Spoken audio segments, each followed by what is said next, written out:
I have some thoughts, ideas, a concept. I write it, I rant it, you hear it, and it goes down smooth. Word! Good day, tokers and tokettes and non-toking lovers of liberty. Welcome to the Radical Russ Show. I'm your host, Radical Russ Belville, coming to you live and direct from my undisclosed mountain location in the beautiful state of Jefferson region here in the state of Southern Oregon. Wow, we're back. It's been like 4 years since I've done one of these things. I hope everybody can hear me okay. Coming up on today's debut show, we've got Gabi Johnsen from the Grants Pass Remembrance Project here to talk about that Oregon city's history as a sundown town. I'll also give you my love letter to America and a little bit of information on me. Some of you may remember me from my previous podcast. I may be brand new to some of you, so we'll do some introductions as well. I'll also give you my thoughts on the 7 deadly topics, 7 things happening in the news that caught my eye.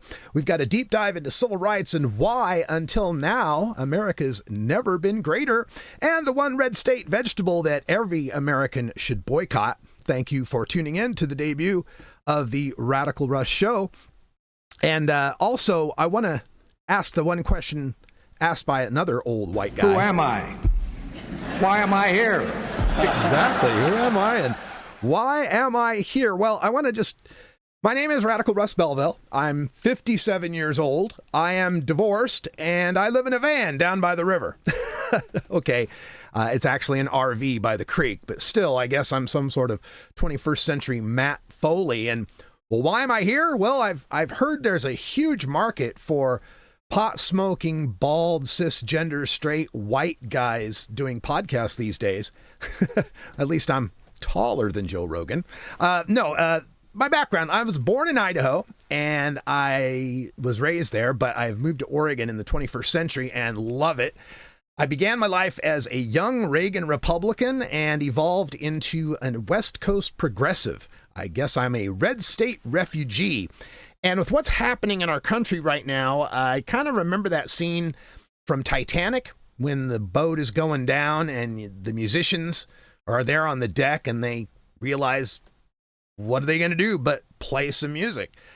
Well, I'm a podcaster. I'm a radio guy. And so that's what I'm going to do, is I'm going to speak out on the issues that matter to me. I began my career in 2006 winning a progressive talk radio contest, and my background was originally in radio and talk and politics.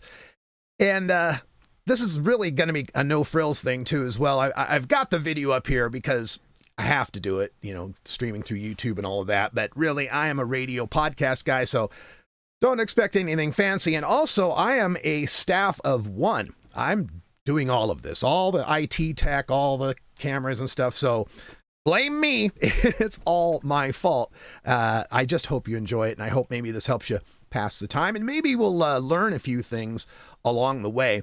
Another thing that you're not going to get on this podcast from other podcasts is advertising and shilling. Oh, I hate to shill stuff, and worse, I hate everything involved in shilling stuff. Business frightens and confuses me. I'm just a simple caveman podcaster. So if you want to help me out, that's great. I've got a web store at radruss.com. I've got a donation button at radicalruss.com. I'm on Cash App. I'm on Venmo. We'll give you those contacts a little later in the show. If you want to help out, want to send me a few bucks, great. If you don't, great. This is free. It's always going to be free. I just want to get the word out. Now, let me give you some background on me. I spent my 20s as a professional musician. This is a shot of me in a band called Wayward 3. I'm over there on the left. And yes, I actually did have hair at one point. And so playing in bars teaches you a lot about people. You learn a whole lot about people when their inhibitions are down. One of the reasons I'm a big fan of AOC is because she's a bartender. She worked in bars and she knows human nature and what gets through to people. But, as time went on, I continued to work day jobs as well. And my day job was in information technology. And I managed to parlay that in my 30s to becoming an IT professional. I did database analysis and design. I did project management. I did web design. I did a lot of different things in information technology. This is a shot of me on the World Trade Center observation deck back in 1996 when I was working on Wall Street one year. So had a lot of experience in that world. So it's kind of interesting going from working in bars and seeing that side of people to working in the highest levels of Wall Street and Silicon Valley and hospitals and the military, just about every industry. I got to peek into what they were doing, at least on the IT side. Then, as I said, I won a radio contest, and part of that led to me becoming a marijuana legalizer. I worked for the National Organization for the Reform of Marijuana Laws, and I went all across the country delivering speeches and presentations, and I did the daily podcast for NORML. This is a shot of me from the 2007 Seattle Hemp Fest, and yes, that is a quarter-pound joint, or I think it might have been even more than a quarter pound. Anyway, kind of won that argument, though. When I first started in marijuana legalization, about 1/3 of the country supported it. Now, over 2/3 of the country support it. Over half the states have voted it to be legal. I still count South Dakota and Florida. South Dakota had it, and then it got taken away. Florida passed it by 57%, but they need 60% for their initiative. So that's who I am through my adult life, 20s, 30s, and 40s. And now as I hit my 50s, I'm kind of sort of retired, semi-retired, living out here in the mountains, keeping quiet. And it brings me to why I'm back on this podcast. And it's this guy. That's me. A little bit after my 17th birthday, I joined the Idaho National Guard on my 17th birthday, signed up because it was 1985. It was the mid-Reagan era.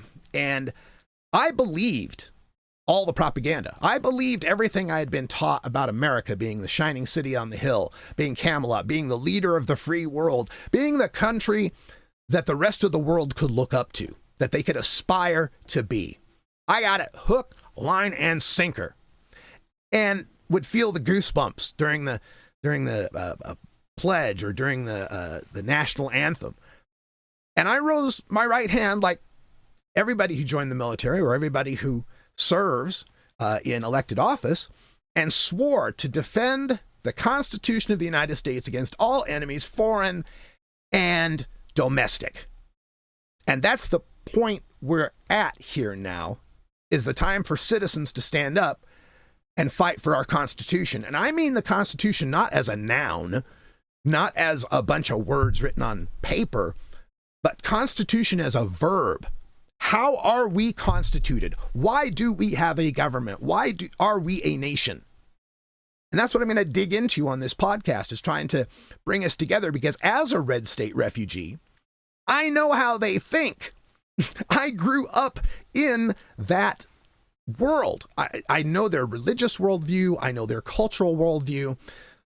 I know what it's like. And also from moving from a cultural red zone of Boise, Idaho, to one of the most progressive cities in the country, Portland, Oregon, where I spent most of my time, that opened my eyes to a whole new world. And while I believe the left is, correct on almost everything and will want to pull this country back toward the left, I understand where the right is coming from on some things. And I hope I can get through to lefties how to better communicate to righties. And I'm not talking the MAGA, racist, deplorable ones, but the ones, like, look, I got family still back in Idaho. Wonderful, family-oriented, good Christian folk. And I know that some of them have voted for the king felon, the menace that's in the Oval Office right now, whose name I won't say. And it's so hard to reconcile with knowing that your relative or your friend or your cousin that you grew up with is voting for that. And I want to dig into why, because I can't believe that they're voting for that. I have to believe they're voting against Democrats, against that. We'll see. That's going to be the journey of this show, is to figure out how we can be the United States. What can pull us all together? I spent my time in the Idaho National Guard in the 25th Army Band.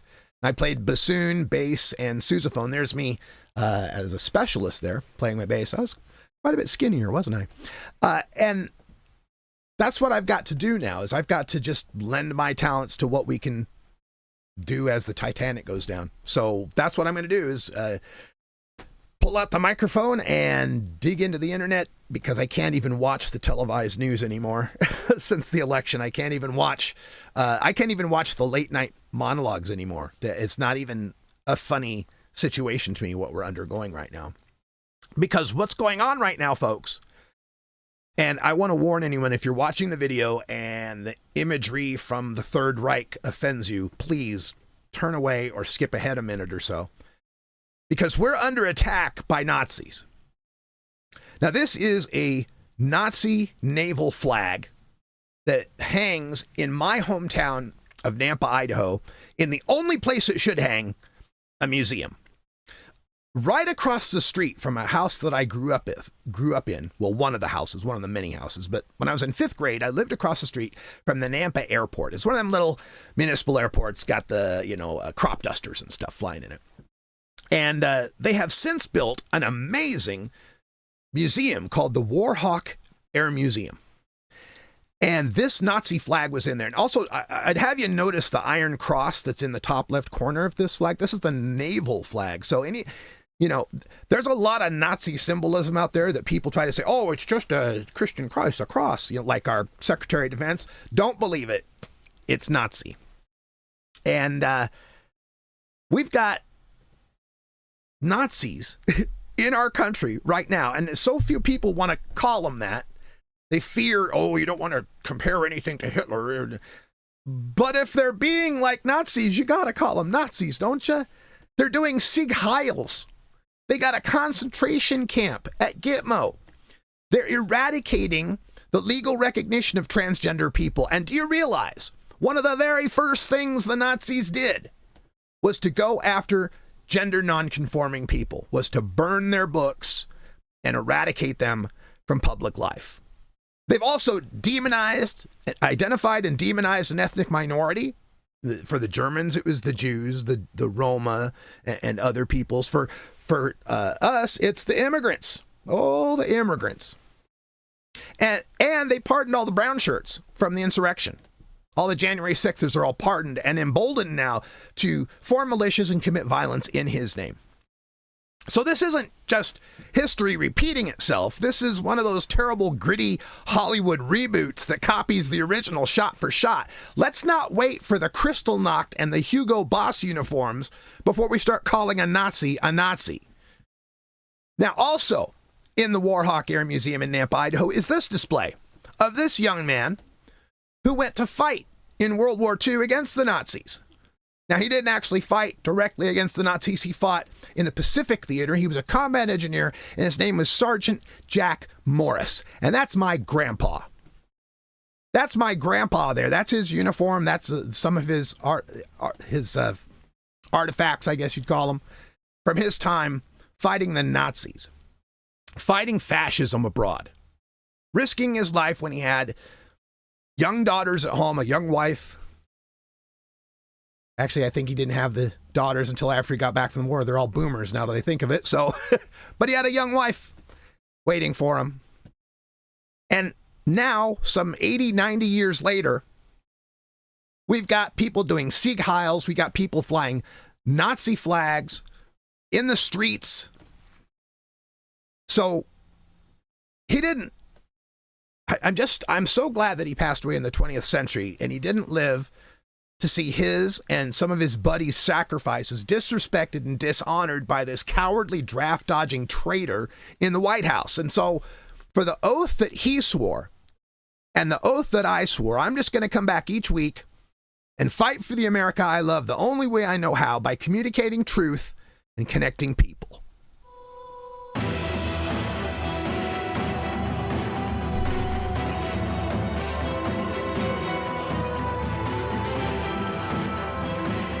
I am a cosmopolitan man of varied and eclectic interests, but actually, really, it comes down to 7 things that I'm interested in: sex, drugs, rock and roll, politics, religion, sports, and science. We're going to put 60 seconds on the board for each of these in a rapid-fire segment I like to call the 7 Deadly Topics. So sex. The National Park Service scrubbed the T from the Stonewall front page. It says, quote, before the 1960s, almost everything about living openly as a lesbian, gay, bisexual person was illegal. The Stonewall Uprising on June 28, 1969 is a milestone in the quest for LGB civil rights and provided momentum for a movement, end quote. But they missed it on the Marsha P. Johnson and Sylvia Rivera article that says, quote, Marsha P. Johnson and Sylvia Rivera were self-proclaimed drag performers and vibrant, indelible figures in Greenwich Village street life. The women were prominent figures in the Stonewall uprisings. Johnson and Rivera opened the first LGBTQ+ youth shelter in North America, and these trailblazers became the first trans women of color to lead an organization in the United States, end quote. Stonewall has a T in it. You're not going to erase the transgender people. They have been around since antiquity. They will continue to be around. This is just another Nazi tactic. Drugs. Well, my home state of Idaho is added again. It's the only western state without even medical marijuana, and it still treats possession of joints like a jailable offense. Well, now they're back. The legislature wants to pass a law making possession a mandatory $300 fine. There is no other misdemeanor in the state that has a mandatory minimum fine. Idaho's so afraid of medical marijuana being legalized that they've, every legislative session since 2010, put forth bills to hamstring the citizen initiative process. And if you look at this chart that I've got on the right, this is a chart of the marijuana that's sold out of the easternmost county in Oregon, in which there's a city called Ontario that has 11,000 people and 12 marijuana dispensaries. And for the past, about 3 years, every month they sell $8 to $9 million of marijuana to the 850,000 Idahoans just across the border, making it the third most popular or the best-selling county in the state. Okay, rock and roll. Let's get to the rock and roll. I'm down with the kids and their Roman numerals, Avik II, Charlie 1010, and Doek II. But I listened to it's Doichi. Oh, dang, I got to stop doing this in all capitals. But I heard this song she has that's about get your dicks up, get your sticks up, get your dicks up. Like, I just can't imagine what the kids are going to have to do in the future. I mean, we went from wake up little Susie to squeeze the lemon till the juice runs down my leg to my anaconda don't want none, gonna have you naked by the end of this song, got a wet ass pussy. I mean, where are they going to go from here? What are the kids in 20 years going to be saying? Be like, I'm going to wreck you, hun, with a medical speculum. Yeah, your sigmoid colon's going to be expecting some.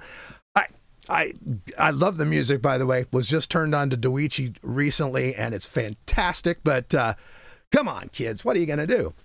All right, let's get to politics. In politics, we got all these nominations happening from King Felon that are getting votes from Democrats.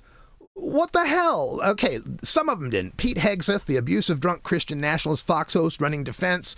RFK Jr., the roadkill-eating, whalehead-stealing, brainworm-having, anti-vax conspiracy theorist, steroid freak running Health and Human Services.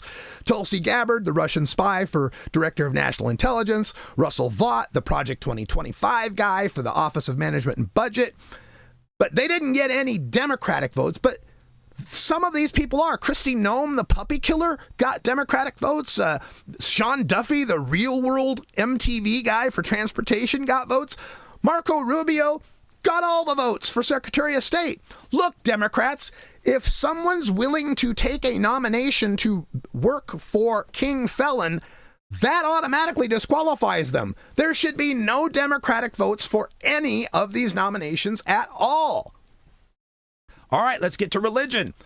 Oh my God, this preacher, this Anglican Catholic Church guy, this Father Calvin Robinson, he's one of the guys who recently did the Nazi salute in one of his online things. I just saw a video recently of another three.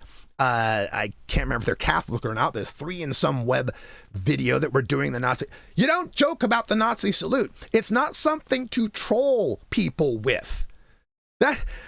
It's just amazing to me how far we've come in this country where they think this is funny. They think this is trolling. It's like, oh, you think everything's Nazi, or they do the little okay symbol. Oh, you think that's white power. Look, folks, this is the United States of America, and we need to remain a secular democracy. We've got to have no tolerance for intolerance.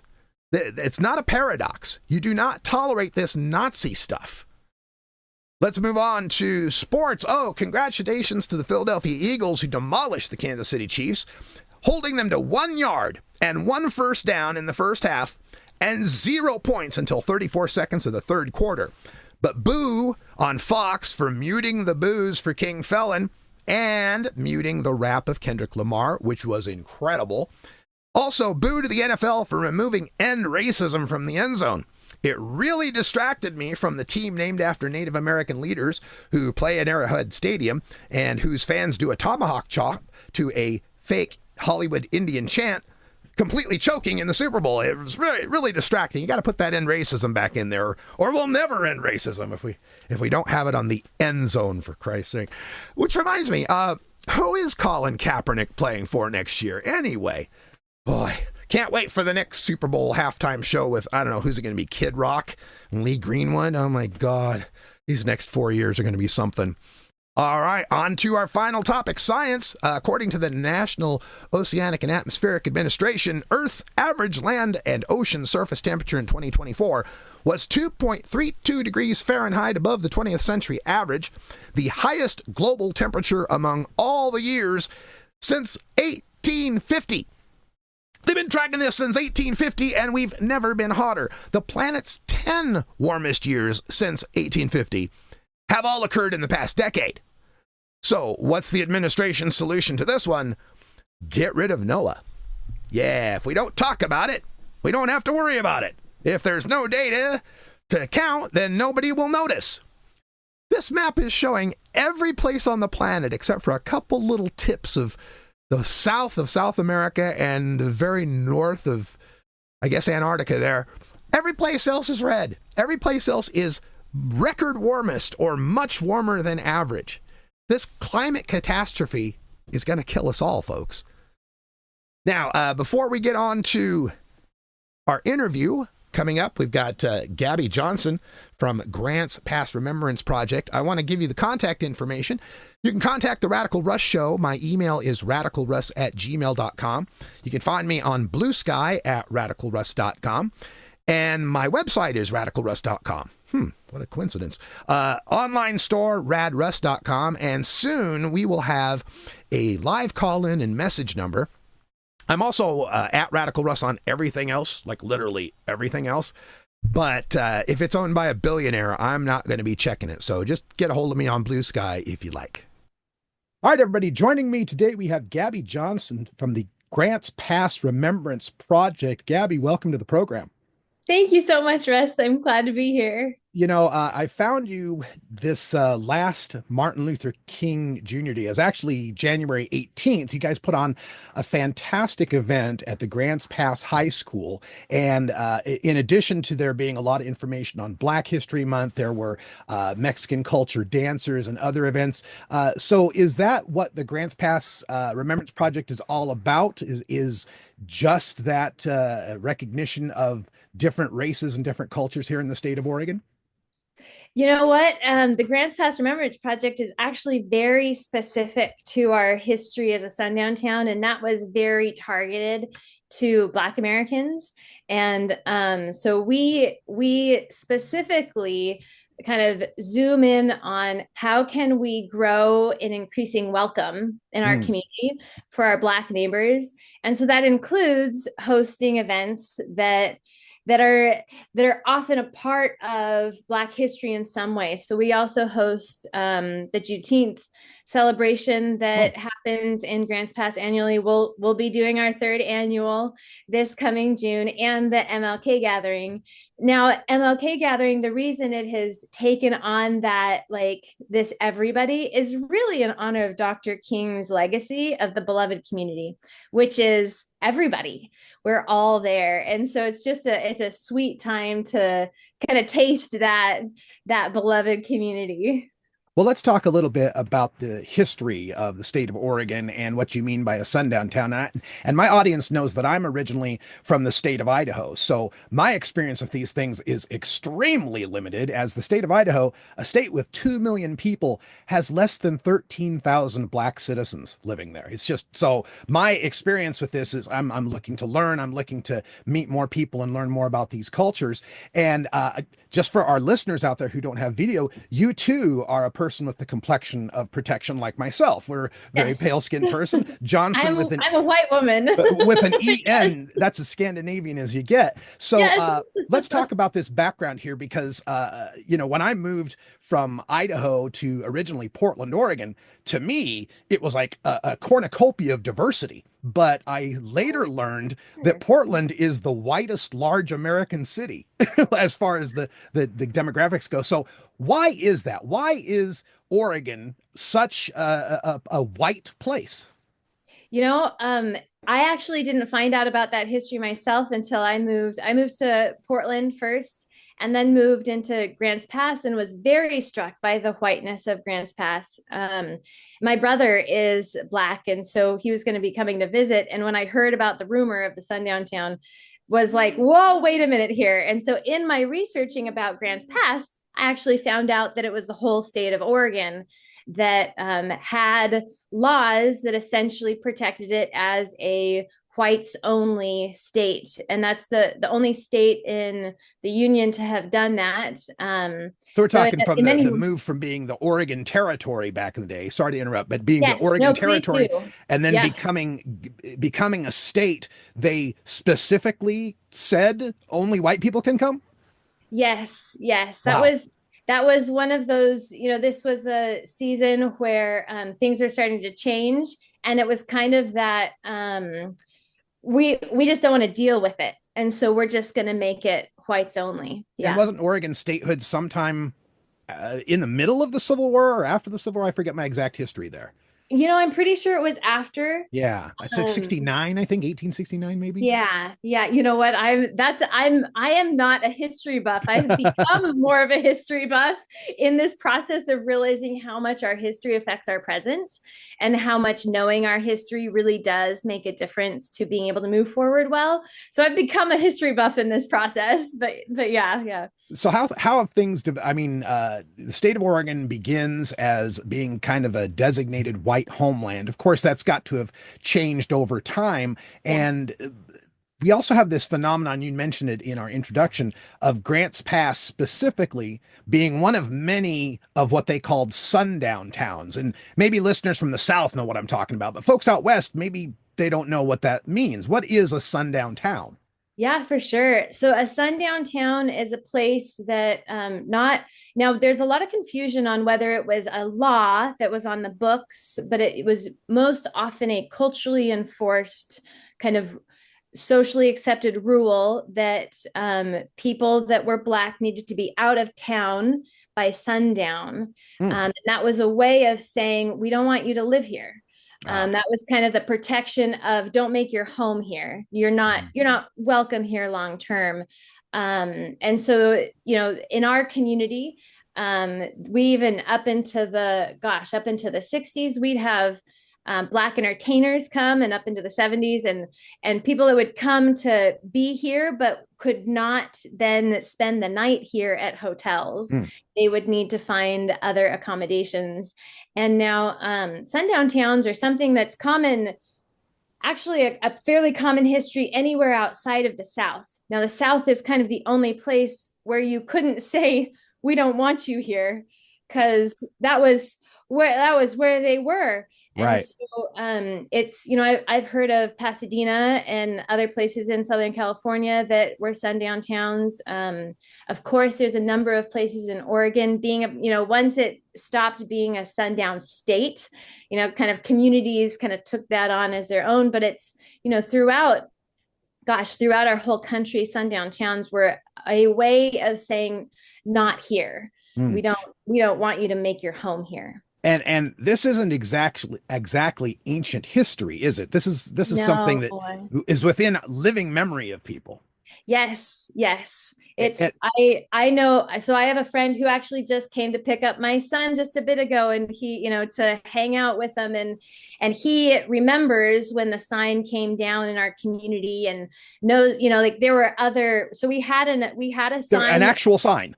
We had an actual Wow. sign that was in our community, and then the oral history tells us, and that what came down sometime in the 70s is what we've heard.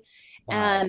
And then when that came down, for a while there were like paper signs that people were putting up, and then that has since stopped. In my lifetime here, I've lived here for 12 years. We've found flyers promoting the KKK or groups very similar to that promote that. On the surface they look like, family first, and moral right things, but as you get into the depths you realize, oh, you're saying white people Right. only.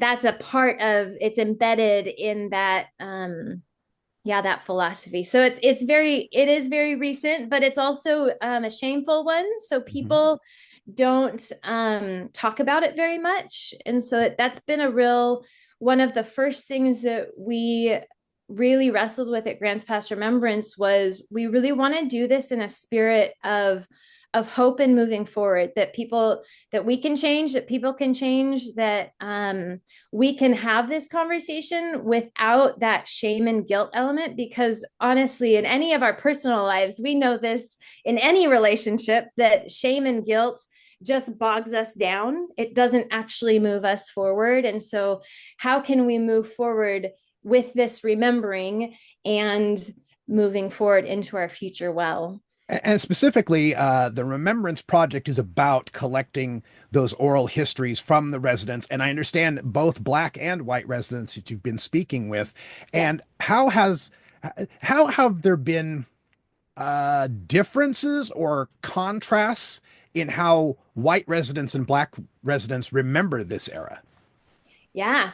Um, so when I say Sundown Town, and like, for, I would say 95% of the white folks that I talk with, they don't know what I'm referring to. And so I always have to define it.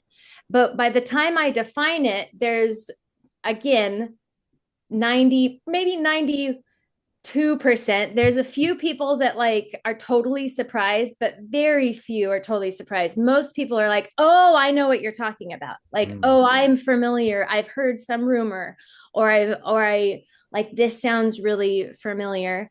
When we talk with our Black neighbors and Black folks, whether they're local or not local, they know the term Sundown Town. They know the reputation of Grants Pass, and that's actually one of the things that really motivates us in our work, is knowing that the Black community um, we still have a reputation among the Black community, and we want to change that reputation. We really do believe that the majority of our neighbors don't want to be a sundown town anymore. That's not what they want. Now, we have all varying degrees of what it means to move forward, or how we can do that well. But there is kind of this consensus of, that's not good, like that's not what we want to be. Right. And so that element of, how do we change our reputation, like how do we grow in welcome? And there is, I do believe there's a majority interest in changing that and growing in welcome, though it's a hard conversation about what welcome looks like and how do we do that well. And a lot of that involves listening to our neighbors, and what does it look like to our Black neighbors for us to do welcome well? Where are they not experiencing welcome still, and what can we grow in? And that listening element is one that we seek to support our white neighbors in being able to listen well, because it is hard to listen to hard things and to realize that, like, oh gosh, we still aren't, like, we're still growing in this. I thought we were done. I really wanted to be done. We elected a Black president. What do you want? Right. Yeah, exactly.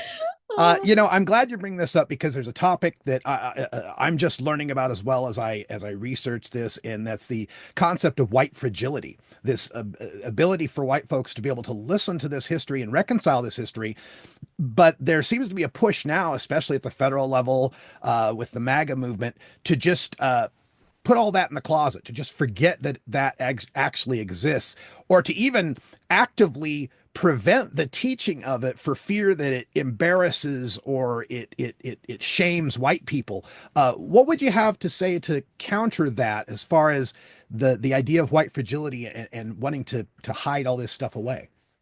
Yeah, I think it's really there's so many parallels in personal life too. So in our personal lives, when someone brings up to us something that you did that really harmed them, that you weren't aware of, it's a very, very natural thing to be defensive at first and to want to not be true. Like, it's just a very natural thing to want that can't be true. Please tell me that's not true. Like, it's so there's a lot of really natural reactions that come up. And I think it is also true that on the other side of hearing that, after you've like been dealing with it for so long, that's a really hard thing to hear someone do. And so there can be there's just a lot of natural this back and forth of, why aren't you able to listen? And I just don't want this to be true. And that wrestle that we're doing, we don't do it cleanly.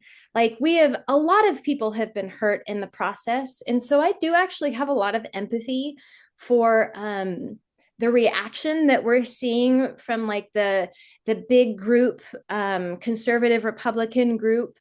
I have a lot of empathy for that, and I can see where that's coming from. And at the same time, I would most definitely want to say, can we please slow down?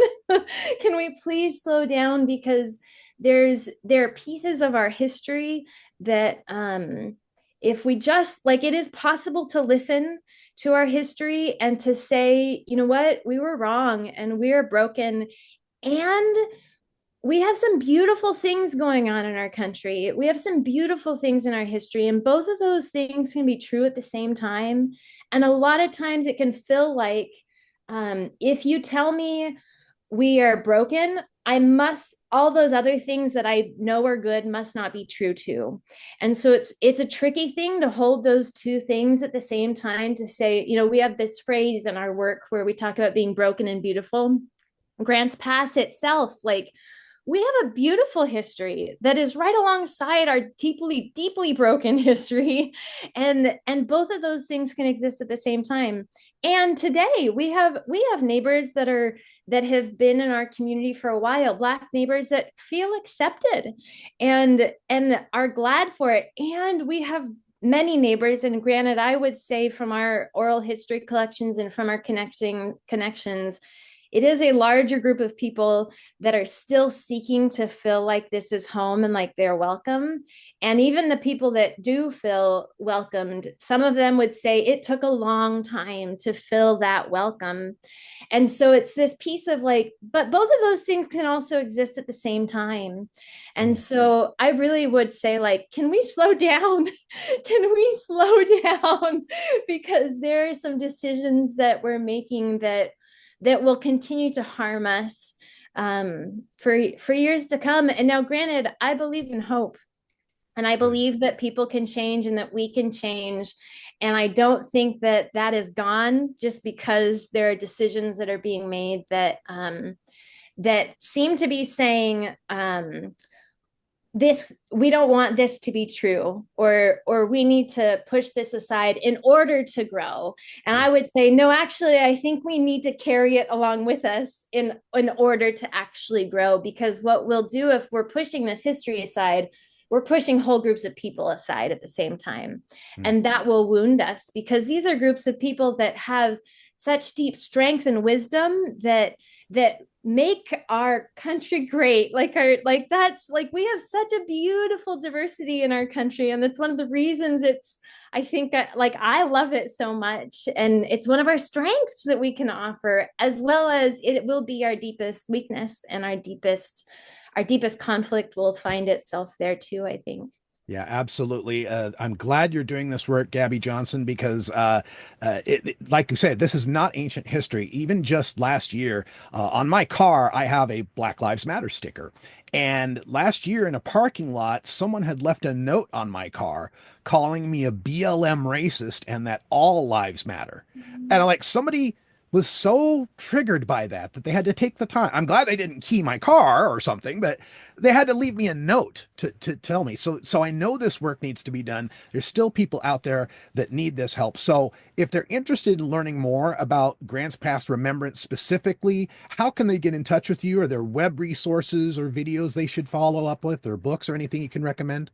Yes, there's a couple different things. Now we have a Linktree site. So if you type in Grants Past Remembrance Linktree, you'll hop to our site. We've got our oral history collection there. We've got info on events that we do. We've got a number of resources. We do podcasts as well because these so much of it is the spirit of the work that we do. You know, the person that left you that note, I'd love them to understand that when we say Black Lives Matter, we're not saying that other lives don't matter, but it is, and it is true at the same time that there are some people that have communicated that white lives matter less Hmm. in order for Black lives to matter. And we can have both lives matter at the same time. Yeah. And so we actually don't use that. We don't talk about Black Lives Matter. We don't use that phrase in our work because we know it's triggering and Mhm. because we know that it doesn't communicate what we want it to communicate to so many of our neighbors. Yeah. And so it's one of those things where there's just so much to learn. Now, there's some books that have been really helpful along the process for many of us. Just Mercy by Brian Stevenson is a wonderful book. It gives some of that picture and window into some of the current day experiences of our neighbors that are particularly in the justice system that are Black and being falsely accused of things, and the work there that's happening. The Place We Make by Sarah Sanderson is another book that actually delves into Oregon history really deeply. And so Good. that's a wonderful book to read. You get both a story and the history of our place, and that was written just recently, and so that's kind of a current. It's this blending of how our history affects where we're going, and there's a number of books like that. We're hoping to put out actually kind of a book recommendation list in the next bit of time, because it is true. How do we grow in these things? And not all books are accessible to all of our neighbors. You know, we do community work, so that means all of our neighbors. That means liberal, conservative, Black, white. That means like we're a very diverse place when you think about it like that. Poor, wealthy, like all of the things that you put people in. No, how do we all grow in this? And that's going to look different. There will be people that will resonate with some books and others that don't. And so we do seek to find those books that can reach the widest number of people. Now, we know not everybody will want to join this work with us, but gosh, a whole lot of us can. A Yeah. whole lot of us are ready. You know, it's kind of a shame how the term Black Lives Matter has become so triggering. I always like to say there's no only or more in that phrase. Yes. There's no only or more, and Yes. it seems Yeah. seemingly we get the same sort of retrofitting of terms like critical race theory or DEI, diversity, equity, inclusion. Yes. There's so much Yes. more we could talk about, and I'd love to bring you back on another episode, but that's all the time we've got for now. Gabi Johnsen from Grants Past Remembrance, thank you so much for joining me here on the debut of the Radical Russ Show. Thank you so much, Russ.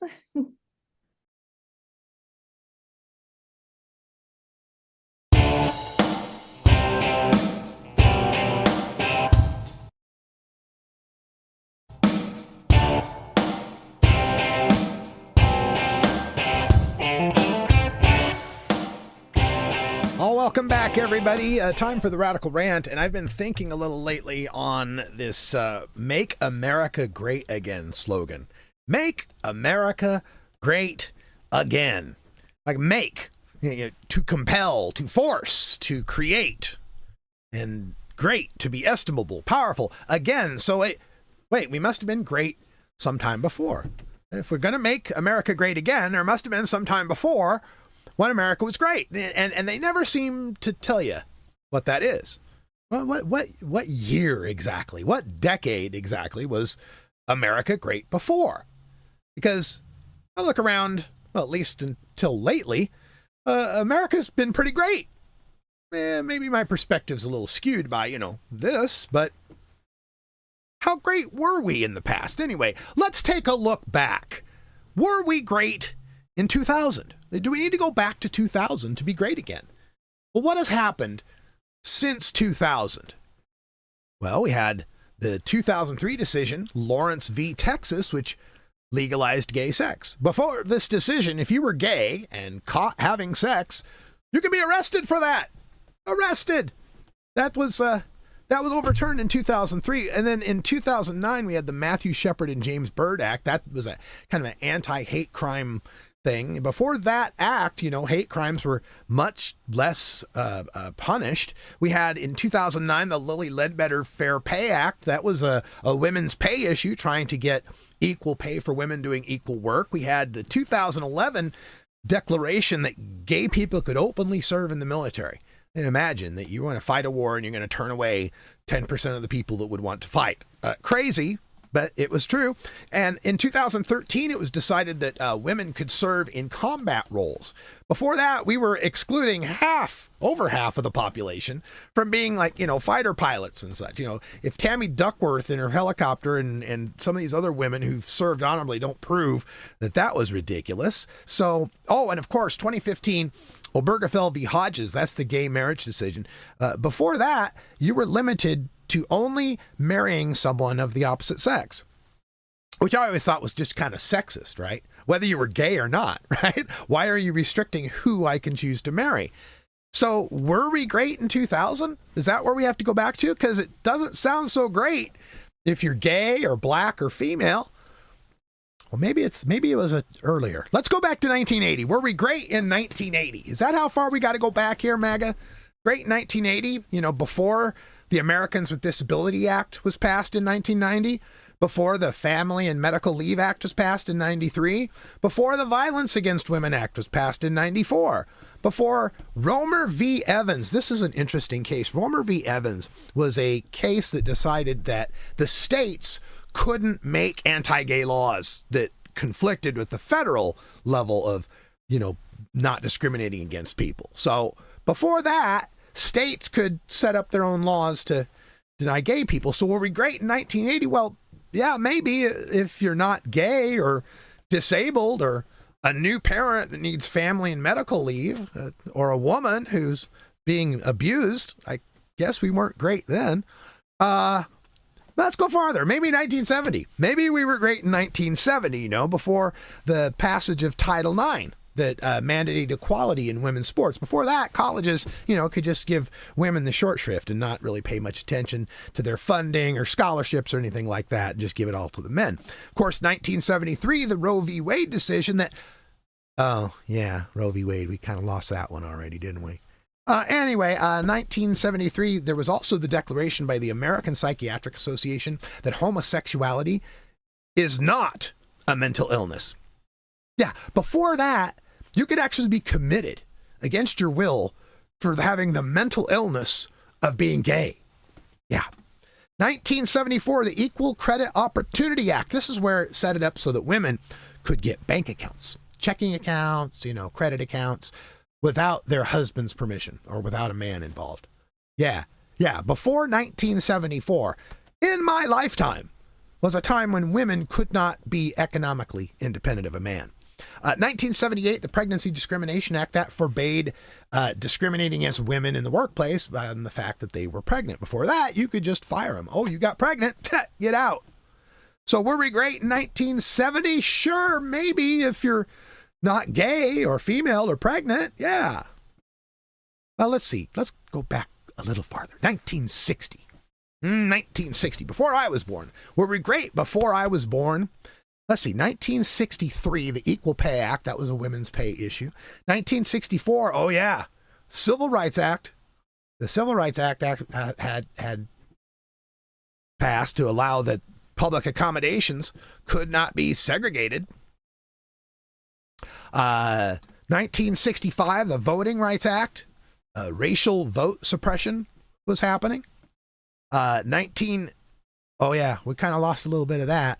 The Supreme Court decided that you could racially support. Okay. 1967, Loving v. Virginia. That was the decision that allowed for interracial marriage. Before that, there were states where you couldn't marry someone of a different race. Yeah.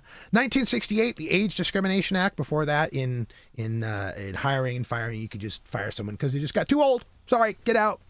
1968, the EEOC gender ad rule. This had to do with advertising for jobs where you could just flat out say in the job ad, no women need apply. That had to be taken care of by that act. So, oh yeah, the administration just recently did away with some of that too. I guess you can discriminate against. Anyway, the federal hate crimes law, that came out in 1969. Before that, it wasn't, punished at a federal level more intensely just because you were beating someone because they were gay or black or... So were we great in the 1960s? Yeah, maybe if you're not black or female or old.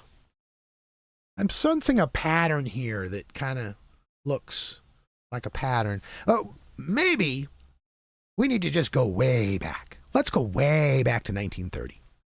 1930, we had the passage of the 1935 National Labor Relations Act. That was the act that protected the formation of unions at the workplace. And before that, they would just send in the Pinkertons to beat the hell out of you and kill you, right? The National Labor So unions, I think that's generally a good thing. The Social Security Act was 1935. Were we great before we had Social Security?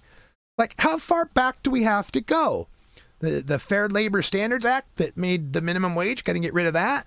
Do we need to get rid of the 1954 Brown v. Board of Education, where schools were integrated? This was one that I thought was interesting. The 1958 case of One Inc. versus Olson, which made gay media legal. Now, I know what you're thinking. It's like, well, yeah, gay porn. No, not gay porn. Not pornography. Nothing obscene. Like, if you wrote a book about gay people, and there are gay people, and they exist, right? That could be deemed indecent media before this decision. It took a 1958 court decision to say, yes, you can write about gay people. You can write about gayness without discussing the sexual aspect. Just the act of being gay, that could be banned in the mail. They could shut that down before that decision. Amazing. So I guess we were great in 1930 if you're not gay, black, old, or a working class person. Let's really roll it back.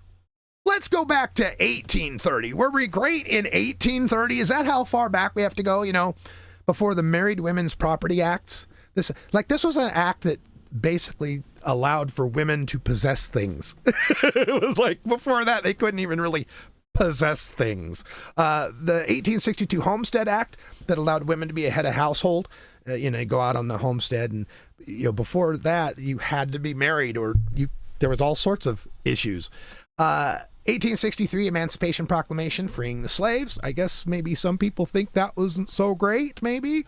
The 13th, 14th, 15th Amendments, although I guess not all of the 14th Amendment applies anymore. The 1920 19th Amendment that gave women the right to vote. Is this how far back they're taking us? 1924, the Declaration of Indigenous Citizenship. This is something I did not know. That while black folks, the emancipated slaves, got their citizenship via the amendments in the 1865, 13th, 14th, 15th Amendment, indigenous people, Native Americans, weren't officially citizens until 1924. So were we great in 1830? Yeah, if you're not female, black, or Native American. So what Make America Great Again pretty much says to me is that make America white again. Make America the white Christian patriarchal homeland. Take away all the progress that's been made for black people, women, trans people, native people, immigrants, old people, working class people, everybody but the rich white man. That's what Make America Great Again says. And that's why that phrase is an intentionally hostile phrase. It's intentionally hostile. Someone wearing that hat, when I see it, is someone that is telling me, number one, they don't think America's great now. They hate America and everything about it that makes it great. The diversity that makes it great. It's an intentionally hostile act wearing that hat. And when I see it out in public, it just tells me immediately there is someone who does not care. There is someone lacking in empathy. There is someone who would willingly snitch out Anne Frank in the attic. We should act accordingly. But I don't think necessarily there's some things in the past we couldn't go back to. I do have some ideas on how we could go back to some things to make America great again. Let's go back before the 2022 Dobbs v. Jackson's Women's Health anti-abortion decision. The decision that took a 50-year right away from women. And I know it still boggles my mind that we didn't fill the streets with protest and tear down the walls when these kind of things happen. Let's go before 2013, the Shelby Counter v. Holder decision, the one that took away the Voting Rights Act. Can we go back before that, when we could still police the southern states to make sure they weren't doing some racial gerrymandering shenanigans with voting rights? We could go back to before the 2010 Citizens United decision, the one that allowed money to be declared speech, so whoever's got the most money has the most speech. We could go back to 1982 before they made stock buybacks legal. Back in the day, stock buybacks were illegal. They were rightly seen as stock manipulation, as just a way of accumulating wealth that doesn't do anything for helping the company, investing in the company, or helping the workers. Let's make stock buybacks illegal again. And how about, let's go back to 1952's 92% top marginal tax rate. Now, people see that. Sometimes they freak out because they think, oh, taxing everybody at 92%. No. These top marginal rates mean after you get above rich as hell, after you get above rich as hell, everything above that, we're taking 92% of it. Let's get back to that, when we were actually building roads and universities and libraries and helping the people. We could go back to the 1930s. We could go back to 1933 when we had the public works projects, the CCC, the TVA, the WPA, the government putting people to work to fix things. We could do that. That might help make America great again. Let's go way back to before 1886, when corporations were declared legal persons. These ethereal, non-corporeal, infinite corporate beings that don't need clean air, don't need clean water, that live forever, that can own and absorb other corporate beings. How can they be people? How can we meet people, compete with that? Let's go back and take that away. There are some things we could do to make America great again for all Americans. And that's about all the time we have today for the Radical Rush Show. It's been a while since I've done this, and my timings aren't as good as they are. This is written, produced, directed, engineered, designed, researched, posted, and catered by me, Radical Russ Belville, except this main theme, which is from We Love the Herb by Herbal Nation. It was the song I'd used for my whole marijuana podcasting career, and it just makes me feel at home. We will talk about marijuana on some future shows as well, and I had to skip the Idaho boycott section, but we will definitely get to the Idaho boycott section. Send your comments, kudos, and complaints by email to radicalruss@gmail.com, at my Radical Russ YouTube channel, or at radicalruss.com on Blue Sky and nowhere else. You can send your monetary appreciation via Venmo at Radical Russ, Cash App, $RadRuss, and PayPal via my website at radicalruss.com. Subscribe to The Radical Russ Show wherever you get your podcasts, even the ones that have short, pot-smoking, bald, white, cisgender male podcasters on them. who make a lot more money than me. Thanks for listening, and until next time, take care of each other, citizens.